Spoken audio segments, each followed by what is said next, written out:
അല്ലെങ്കിൽ സ്വാഭാവികമായിട്ട് ഞാൻ ചോദിക്കട്ടെ, ഇത്തരൊരു വാർത്ത കൊടുക്കുമ്പോൾ നിങ്ങൾ സത്യം അന്വേഷിക്കുന്നവരാണെങ്കിൽ ആദ്യം എന്നോടാണ് ചോദിക്കുന്നത്, എന്തെങ്കിലും ഈ കമ്മിറ്റി കൂടി എന്തെങ്കിലും പ്രശ്നമുണ്ടോ എന്ന് ഒരാളും ചോദിച്ചു. നിങ്ങൾ സത്യാന്വേഷണികളായിരുന്നെങ്കിൽ ആദ്യം എന്നോടല്ലേ ചോദിക്കുന്നത്?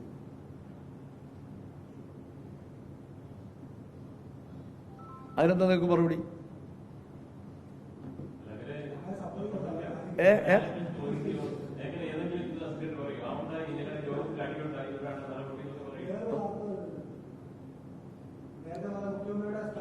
ഏത് വാർത്ത കൊടുക്കുമ്പോഴും അതിനൊരു മറുചേരിയുടെ വാർത്തയും വരാറുണ്ട് സാധാരണ.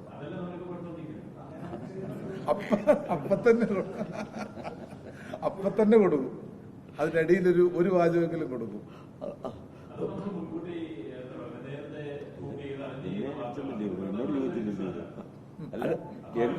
അതല്ല എന്നെ അടിച്ചെന്നാണല്ലോ പറഞ്ഞത്. എന്നോടാരും ചോദിച്ചില്ലല്ലോ ഇതുവരെ തനിക്കിങ്ങനെ കിട്ടിയോന്ന്. പിന്നെ അത് രാവിലെ ഷട്ടിൽ കളിക്കാൻ പോകുമ്പോ ഓഫാന്നുള്ളത് നിങ്ങൾക്കൊക്കെ അറിയാം. നിങ്ങൾ ആരോടും ചോദിച്ചിട്ടില്ല? എന്നോടൊന്ന് ചോദിക്കണോ? ഇവരാരോടും ചോദിച്ചിട്ടില്ല. ഏയ് അങ്ങനെ ഉണ്ടെങ്കിൽ ഇങ്ങനെ വന്നിരിക്കുവോ? ഇപ്പോഴും ചിരിച്ചോണ്ടല്ലേ ഇരിക്കുന്നത്. അതെ, അത് CPM ആണ്. ഞങ്ങളുടെ പാർട്ടിക്കകത്ത് പല ചർച്ചകളും നടക്കും, കാര്യങ്ങൾ നടക്കും. ഇതിനെ സംബന്ധിച്ച് പലരും ഒക്കെ പറയുന്നത് കേട്ടോണ്ട് വാർത്ത കൊടുത്തു കളയരുത്. അത്രയൊരു അഭ്യർത്ഥനയേ ഉള്ളൂ.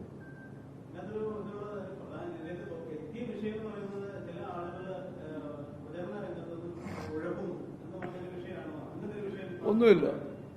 എല്ലാ തെരഞ്ഞെടുപ്പിലെ ഇതുവരെയുള്ള തെരഞ്ഞെടുപ്പിൽ ഏറ്റവും ഫലപ്രദമായ പ്രവർത്തനം നടക്കുന്നത് ഈ തെരഞ്ഞെടുപ്പിലാണ്. ഞാനിപ്പോൾ രാവിലെ 2 ലോക്കൽ കമ്മിറ്റി കഴിഞ്ഞ് കൂടിയിട്ട് ഞാൻ താമസിച്ചത് നിങ്ങളോട് ക്ഷമിക്കുന്നു. ഞാൻ 2 പാർട്ടി ലോക്കൽ കമ്മിറ്റികൾ കഴിഞ്ഞിട്ടാണ് ഇവിടെ വരുന്നത്. 8 മണിക്കൊരു കമ്മിറ്റി, 9 മണിക്കൊരു കമ്മിറ്റി. കഴിഞ്ഞ കാലങ്ങളിൽക്കാൾ കൂടുതൽ ആക്റ്റീവായിട്ടാണ് ഞങ്ങൾ വർക്ക് ചെയ്യുന്നത്. ഒരടുപ്പും ഞങ്ങൾക്കില്ല.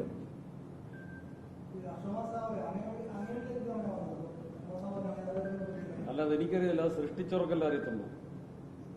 ഞാനിപ്പോൾ എന്ത് പറയാനാ, സൃഷ്ടിച്ചവർക്ക് അറിയാവൂ. അവർക്ക് അതിനകത്ത് ഇത് സൃഷ്ടിച്ചവർക്കല്ലാതെ എനിക്കിതിനെപ്പറ്റി എന്ത് പറയാൻ പറ്റും? അതെ, പിന്നെ എനിക്ക് വല്ലതും പറയാം. ഞാൻ ഇന്നലെ രാത്രി 11:30 വീട്ടിൽ ഉറങ്ങി കിടക്കുമ്പോൾ എന്നെ ഒരാൾ വിളിച്ചിട്ട് പറയുന്നതാണ് ഇങ്ങനൊരു വാർത്ത വരുന്നു. ഞാൻ പിന്നെ എന്ത് പറയും?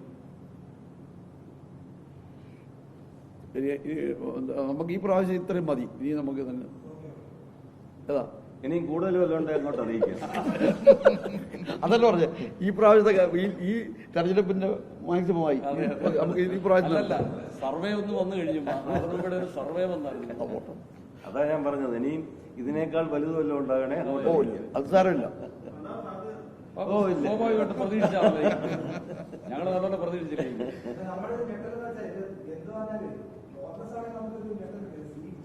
അങ്ങനെ പറഞ്ഞില്ലല്ലോ. അതാ പറഞ്ഞില്ല. നിങ്ങൾ ഞെട്ടേണ്ട യാതൊരു കാര്യമില്ല. ഞങ്ങൾക്ക് യാതൊരു പ്രശ്നമില്ല. ഞങ്ങൾ മുന്നോട്ടാണ്. തെരഞ്ഞെടുപ്പ് ഊർജ്ജമായി പോകും. ഞങ്ങൾ ഇടതുപക്ഷ ജനാധിപത്യ മുന്നണി വൻപിച്ച ഭൂരിപക്ഷത്തോടെ ജയിക്കും. ഒരാശങ്കയില്ല. ഞങ്ങൾ 4-ാം തീയതി നിങ്ങൾ ജൂൺ 4-ാം തീയതി വാർത്ത വരുമ്പോൾ നിങ്ങൾ മനസ്സിലാക്കുക LDF വൻ ഭൂരിപക്ഷത്തോടെ ഇവിടെ ജയിക്കും.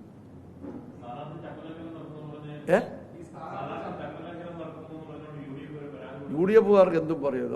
അവർക്ക് ചട്ടത്തെ പറ്റി പറട്ടെ. ചട്ടത്തെക്കുറിച്ച് ധാരണയില്ലാത്തതുകൊണ്ടാണ് ഈ ചട്ടലംഘനം നടത്തിയെന്ന് പറയുന്നത്.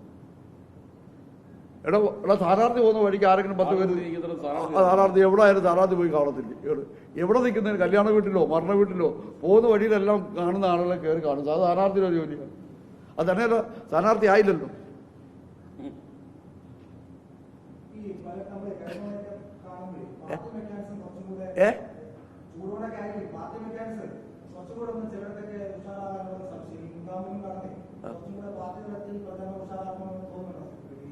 പ്രചരണം ഫലപ്രദമായ രീതിയിലുള്ള പ്രചരണം നടന്നു. എവിടെങ്കിലും കുറവുണ്ടെന്ന് ചൂണ്ടിക്കാണിച്ചാൽ നമ്മൾ തിരുത്താൻ. എന്തറിയോ, ഈ വാർത്തകൾ ഈ സ്ഥാനാർത്ഥിയെ സംബന്ധിച്ചുള്ള പാർട്ടിയുടെ പ്രഖ്യാപനം വന്നപ്പോൾ തന്നെ പാർട്ടി ബ്രാഞ്ചുകളെല്ലാം ചുവരെടുത്ത് നടത്തി. എല്ലാം പാർട്ടി താഴെയുള്ളവരാണ് ഇതെല്ലാം.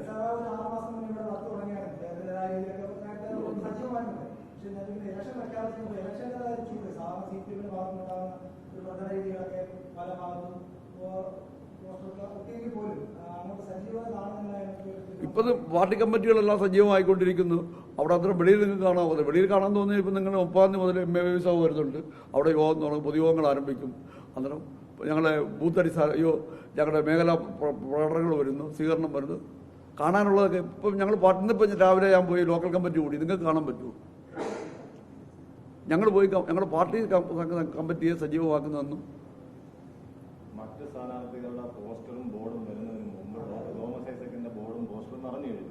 അത് കഴിഞ്ഞിട്ടാണ് മറ്റാളുകളൊക്കെ വരുന്നത്. സാധാരണ സ്ഥാനാർത്ഥി നോമിനേഷൻ കൊടുത്ത് സ്ഥാനാർത്ഥിയായി കഴിഞ്ഞാണ് വീട് കയറ്റം തുടങ്ങുന്നത്.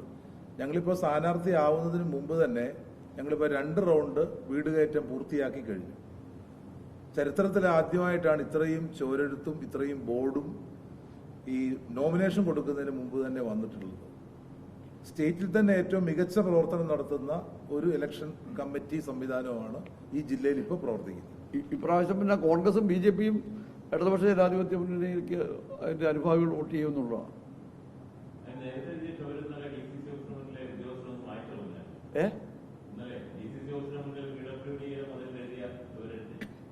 അത് എന്താ